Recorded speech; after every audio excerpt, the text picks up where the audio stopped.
Hello dears, welcome back. പണ്ട് കാലത്തൊക്കെ വീടുകളിൽ ഉണ്ടാക്കാറുള്ള ഒരു തനി നാടൻ റെസിപ്പിയാണ് ഇന്നത്തേത്.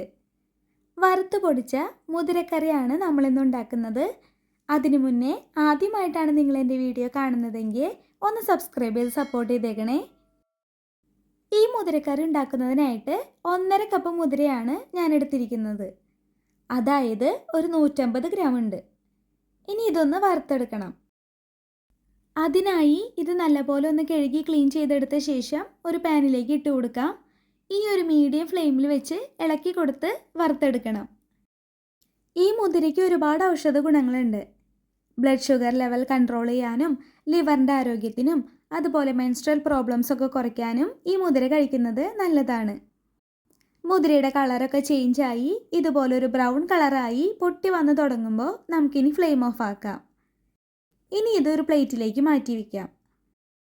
ഇത് ചൂടാറി വരുമ്പോഴേക്കും നമുക്കിനി കറിയിലേക്ക് ആവശ്യമായ ഒരു അരപ്പ് റെഡിയാക്കി എടുക്കാം. അതിനായി 5 ടേബിൾ സ്പൂൺ നാളികേരം ഞാൻ എടുത്തിട്ടുണ്ട്. ഇനി ഇതിലേക്ക് ഒരു 1/2 ടീസ്പൂൺ ജീരകം ഇട്ട് കൊടുക്കുന്നുണ്ട്. നിങ്ങൾക്കിപ്പോൾ ജീരകത്തിൻ്റെ ഫ്ലേവർ അത്ര ഇഷ്ടമില്ലെങ്കിൽ ഒഴിവാക്കാവുന്നതാണ്. കൂടെ തന്നെ 3 ചെറുള്ളിയും കുറച്ച് കറിവേപ്പിലയും 2 പച്ചമുളകും കൂടി ചേർത്ത് കൊടുക്കുന്നുണ്ട്. ഇനി ഇതൊന്ന് അരച്ചെടുക്കണം. അതിനായി മിക്സി ജാറിലേക്ക് ഇട്ട് കൊടുത്ത ശേഷം ഒരു 1/4 ഗ്ലാസ് വെള്ളം കൂടി ഒഴിച്ച് നല്ലപോലെ ഒന്ന് അരച്ചെടുത്ത് കൊണ്ടുവരാം. ഇതുപോലെ നല്ല ഫൈൻ പേസ്റ്റായിട്ട് വേണം അരച്ചെടുക്കാൻ. ഇനി നമുക്കിത് മാറ്റി വയ്ക്കാം. ഇപ്പോൾ നമ്മൾ മാറ്റി വെച്ച മുതിര ഒന്ന് ചൂടാറി വന്നിട്ടുണ്ട്. ഇനി നമുക്കിതൊന്ന് പൊടിച്ചെടുക്കണം. പണ്ട് കാലത്തൊക്കെ ഉരലിലിട്ട് ഇടിച്ചാണ് മുതിരപ്പരിപ്പ് എടുക്കാറ്. ഞാനിപ്പോൾ കുറേശ്ശെയായി മിക്സി ജാറിലേക്ക് ഇട്ട് കൊടുത്ത് ഒന്ന് പൊടിച്ചെടുക്കുന്നുണ്ട്. ഒരുപാട് അങ്ങ് പൊടിഞ്ഞു പോകരുത് കേട്ടോ. ദേ ഇതുപോലെ കിട്ടും വിധം ഒന്ന് പൾസ് ചെയ്തെടുത്താൽ മതിയാവും. ഇനി ഇതുപോലെ തന്നെ ബാക്കിയുള്ളതെല്ലാനും ഒന്ന് പൊടിച്ചെടുക്കാം. ഇനി നമുക്കിതൊന്ന് വേവിച്ചെടുക്കണം.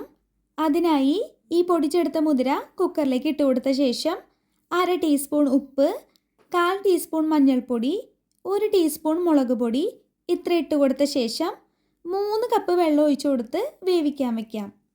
വെള്ളം ചേർക്കുമ്പോൾ കുറച്ച് കൂടുതൽ അളവിൽ ഒഴിച്ചു കൊടുത്തോളൂ, അല്ലെങ്കിൽ പെട്ടെന്ന് വെള്ളം വറ്റി അടിക്ക് പിടിക്കാനുള്ള സാധ്യതയുണ്ട്. ഇനി ഇത് ഒരു മീഡിയം ഫ്ലെയിമിൽ 4 വിസിലടിച്ച് വേണം വേവിച്ചെടുക്കാൻ. ഇപ്പോൾ പ്രഷർ ഫുൾ പോയിട്ടുണ്ട്. ഇനി നമുക്കിത് തുറന്നു നോക്കാം. ഇപ്പോൾ ദേ മുതിര നല്ലപോലെ വേവായി. ഇനി ഞാനിതൊരു മൺചട്ടിയിലേക്ക് മാറ്റുന്നുണ്ട് കേട്ടോ. അങ്ങനെ ചെയ്യണമെന്നില്ല, കുക്കറിൽ തന്നെ കറി ഉണ്ടാക്കിയെടുക്കാവുന്നതാണ്. ഇനി ഇതുപോലെ ഒന്ന് ചൂടായി വരുമ്പോൾ ഇതിലേക്ക് ഇനി നേരത്തെ റെഡിയാക്കി വെച്ചിരിക്കുന്ന തേങ്ങ അരപ്പ് ചേർത്ത് കൊടുക്കാം. കൂടെ അരപ്പ് കഴുകിയ വെള്ളം കൂടി ഒഴിച്ചു കൊടുക്കുന്നുണ്ട്. ഇനി അരപ്പ് നല്ലപോലെ വേവായിട്ട് വരുന്നത് വരെ ചൂടാക്കി എടുക്കണം. ഈ സമയത്ത് തന്നെ ഉപ്പ് നോക്കി പോരായ്ക ഉണ്ടെങ്കിൽ ചേർത്ത് കൊടുത്തോളൂ. ഞാനൊരു 1/4 ടീസ്പൂൺ ഉപ്പ് കൂടെ ചേർത്ത് കൊടുക്കുന്നുണ്ട്. കറി നല്ലപോലെ തിളച്ച് അരപ്പ് ഇതുപോലെ വേവായി വന്ന ശേഷം നമുക്കിനി ഫ്ലെയിം ഓഫ് ആക്കാം. ഇനി അവസാനമായി ഇതിലേക്ക് ഒരു കാര്യം കൂടി ചെയ്യണം. അതിനായി പാനിലേക്ക് 2 ടേബിൾ സ്പൂൺ വെളിച്ചെണ്ണ ഒഴിച്ച് കൊടുക്കാം. എണ്ണ ചൂടായിട്ട് വരുമ്പോൾ 1 ടീസ്പൂൺ കടുക് ഇട്ട് കൊടുക്കാം. കടുക് ഇതുപോലെ പൊട്ടി വരുമ്പോൾ 3 വറ്റൽമുളകും കറിവേപ്പിലയും ചേർത്ത് ഇളക്കി കൊടുത്ത് വറുത്തെടുക്കാം. ഇനി നമുക്കിത് കറിയിലേക്ക് ചേർത്ത് നല്ലപോലെ ഒന്ന് ഇളക്കി കൊടുക്കണം. അപ്പോൾ ഇത്രയേ ഉള്ളൂ, വറുത്ത് പൊടിച്ച മുതിരക്കറി ഇവിടെ റെഡി ആയിട്ടുണ്ട്. ചോറിനൊപ്പം ഒഴിച്ചു കൂട്ടാൻ അടിപൊളി ടേസ്റ്റാണ്, ഹെൽത്തിയുമാണ്. അപ്പോൾ പഴയ കാലത്തെ ഈ സ്പെഷ്യൽ റെസിപ്പി നിങ്ങൾക്ക് ഇഷ്ടപ്പെട്ടെങ്കിൽ ലൈക്ക് ചെയ്യുക, ഷെയർ ചെയ്യുക, സബ്സ്ക്രൈബ് ചെയ്യുക. അതുപോലെ ട്രൈ ചെയ്ത് നോക്കിയിട്ട് ഫീഡ്ബാക്ക് അറിയിക്കണേ. അപ്പോൾ അടുത്തൊരു റെസിപ്പി വീഡിയോയിൽ നമുക്ക് വീണ്ടും കാണാം.